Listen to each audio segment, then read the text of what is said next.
Communication Disorders Prevention for Tutors of 3rd and 4th grade students.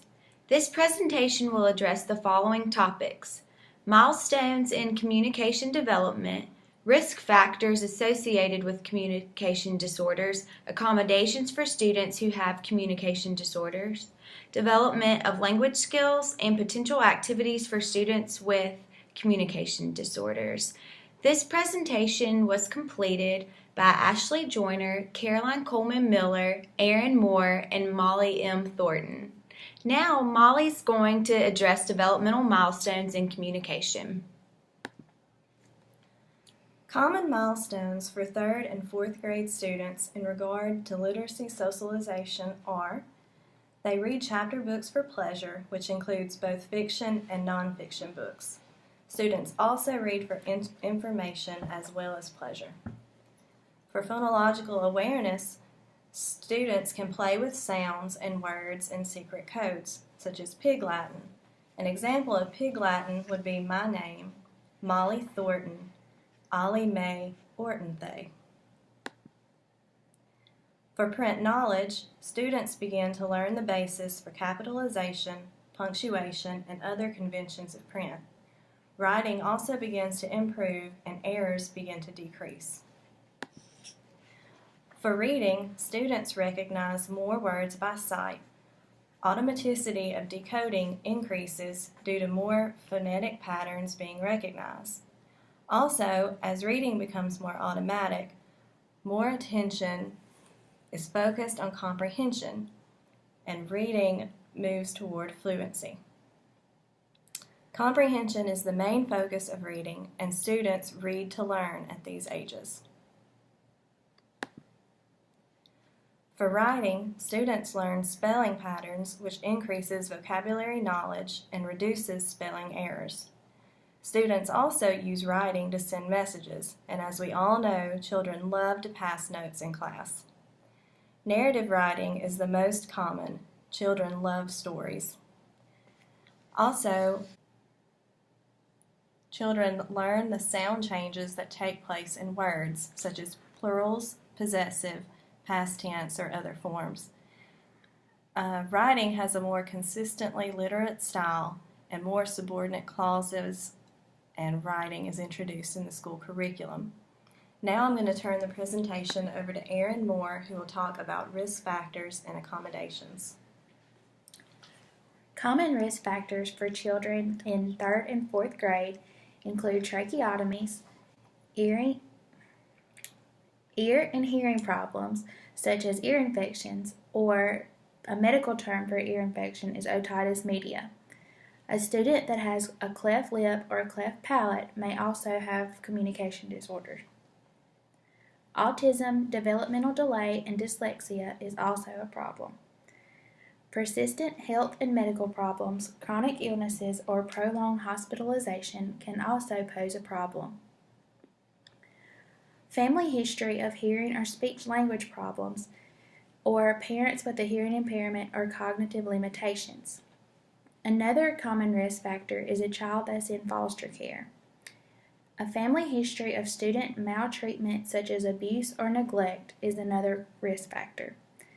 English being the child's second language, or having a child in a bilingual or a multilingual home, can pose a problem and pose communication disorders.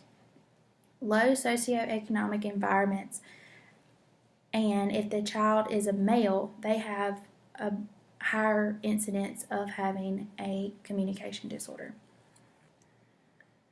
Some accommodations that the tutor can do is follow the student's lead in conversation. They can use excessive expression in their voice and repeat. Anything that the child says, they can add to it. Correct your student discreetly. You do not want to make a big deal when the child makes an error. Use hand gestures for sounds and words. And remember that responding to your student is more important than responding to what the student has said. Make certain that you are facing the student and they are looking at you when you are speaking.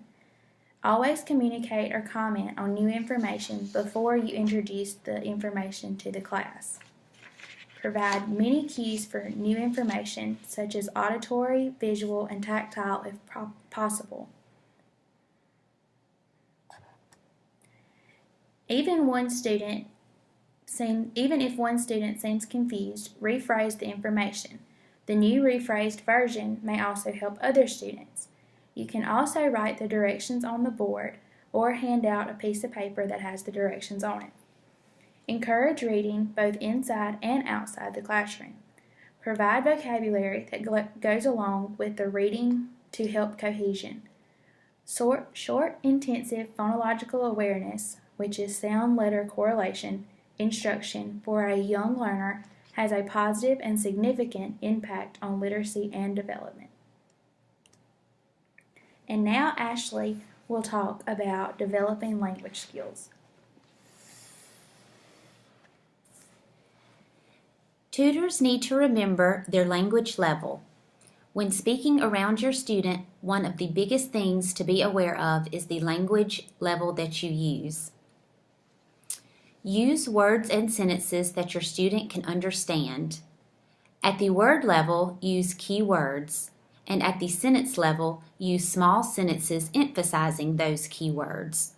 Also, avoid using complicated words, long sentences, and difficult instructions.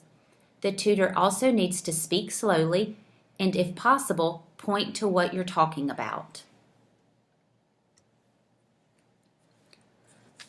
The tutors also need to watch and listen.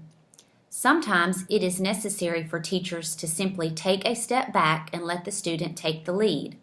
This gives the student control and builds his or her confidence. The teachers or tutors are still involved in the language learning situation, however, they are not dictating the environment. The student has some control.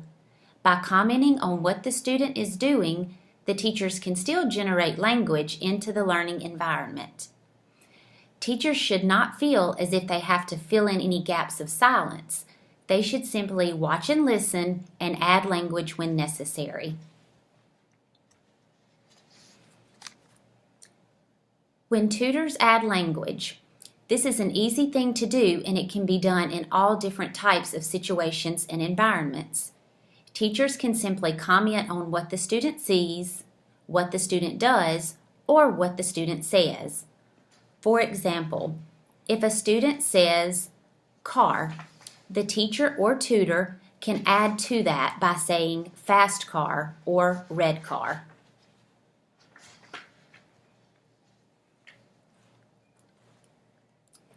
Tutors or teachers also need to be aware of the environment and make appropriate adjustments when needed, such as reduce distractions, choose a location with limited background noise, spend some one-on-one time with the student and make the most of it, and then also talk to the school district about purchasing a FM system. This can benefit all students, not just the ones with a communication disorder. However, one-on-one time with your student can introduce many different language learning opportunities that the student would otherwise not receive. I will now turn the presentation over to Caroline, who will address after-school program activities.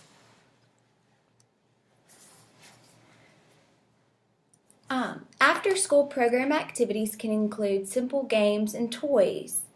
There are a variety of simple games that teachers can play to indirectly work on language. Some examples of these games would include Simon Says to target following directions and listening skills, role-playing activities to develop appropriate social skills.